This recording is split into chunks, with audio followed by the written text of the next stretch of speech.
Hey everyone, and welcome back to Film Obscura. On today's episode, I'm doing a deep dive retrospective on the forgotten world of TriStar's Godzilla franchise, which began back in 1998 with the self-titled film Godzilla. In 1992, TriStar made a deal with legendary studio Toho, the creators of the King of the Monsters himself, Godzilla. 6 years later, they released an interesting and very controversial film, to say the least. The film opens with a sepia montage of iguanas on an island during nuclear fallout, foreshadowing our mega monster. The film then officially gets going by following Matthew Broderick's character of Dr. Nico Tatopoulos. The story has him get called in to look at a disturbance, after the head of a military squad needs his expertise. Confused as to why he's there, he soon figures out that he's standing in a giant footprint and was chosen to help give the army some answers. Almost completely confused, he begins to ask questions, but soon enough all is revealed as Godzilla emerges back in the city. Alongside Matthew Broderick, we have Hank Azaria as Animal, a news reporter / good guy to have in a tough spot. We are also joined by Maria Patillo as Audrey Timmons, who is on the quest to become a news anchor herself.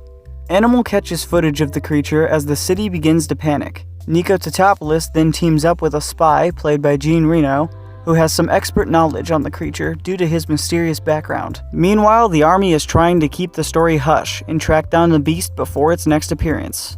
Nico and the gang pong back and forth with each other as Nico and Audrey are college sweethearts who have reunited for the first time in years.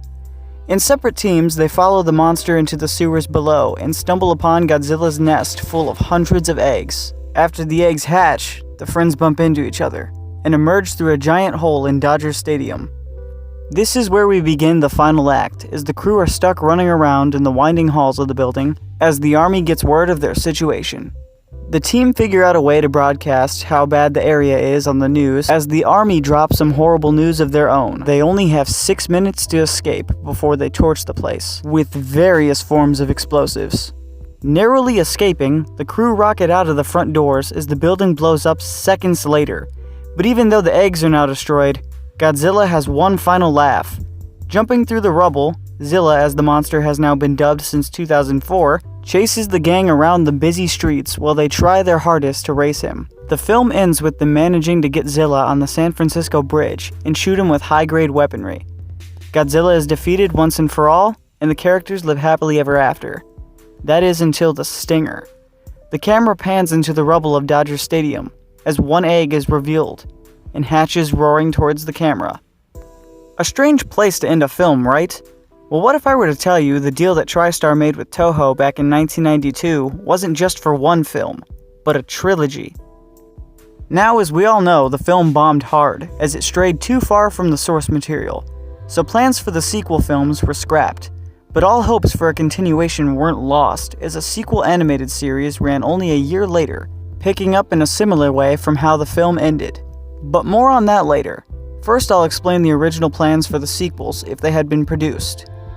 In 1998, when the filmmakers Dean Devlin and Roland Emmerich were still hopeful, they stated that the first sequel would be very different from the first film, and if it did well, they'd make a third film to round out the trilogy. The second film, tentatively titled Godzilla 2, would have involved the surviving Godzilla infant fighting a giant insect monster in Sydney, Australia.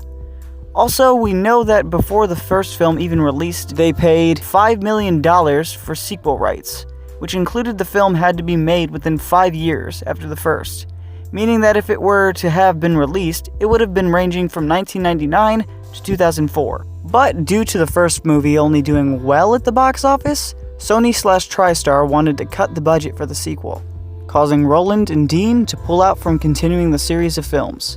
Sony's rights then expired in 2003. But now let's jump back to 1999, onto the small screen. Godzilla the series, an animated continuation of the franchise, was welcomed by children everywhere. The series starts off where the first film ends, with Zilla dying on the bridge, but it tweaks the hatchling plot a little bit. The hatchling, from what I recall, happens to hatch near Nico, causing them to bond with the Zilla baby, sort of seeing Nico as a parent instead of just hatching alone like in the film's original ending. The series continues the adventures of Audrey, Nico, and the gang as they travel around investigating monster threats and trying to take care of the Godzilla baby. From what I've seen of the series, it even incorporates bits of the planned sequels, with Godzilla, aka Zilla, fighting giant monsters such as an insect-type kaiju. The series lasted 40 episodes and ended in the year 2000, being the last major thing TriStar's Godzilla would ever appear in, that is, before being rebranded as Zilla. The monster's next appearance, thanks to its majorly negative reception by the media in Japan, was in Godzilla Final Wars in 2004. Here it was depicted with terrible CGI and defeated by the true Japanese Godzilla within an instant as a huge slap in the face. Oddly enough though, the fight takes place in Sydney, Australia, where the Godzilla sequel was said to have been set. After that, Zilla was shunned and Toho hoped forgotten as well. But a strange thing happened. The beast held a special place in many hearts over the years, and as a comic, by the title of Godzilla Rulers of Earth, Zilla made an appearance once more, but this time as a second one after the OG was killed in Final Wars. The kaiju fights Japanese Godzilla, and they later become allies. Zilla appeared in the comics from 2013 to 2015, where at the end he swims off into the ocean with Japanese Godzilla. Next, in a comic from 2016 taking place in a different timeline, Godzilla Oblivion, Zilla makes a brief cameo coming out of a portal alongside many other kaiju. That being the final official appearance of Zilla, at least for the moment. It's been 7 years now, but the kaiju still remains popular, so I would expect an appearance of some form soon. Oh, and a real quick honorable mention. Back in 1998, TriStar's Godzilla starred in a few Taco Bell ads to highlight the film's release and the kids' meal toys. They were definitely something. And that, folks, is the history of Zilla. That is all for today. Thank you for watching. If you enjoyed the video, consider hitting that like and subscribe button. It's truly appreciated. And see you guys next time.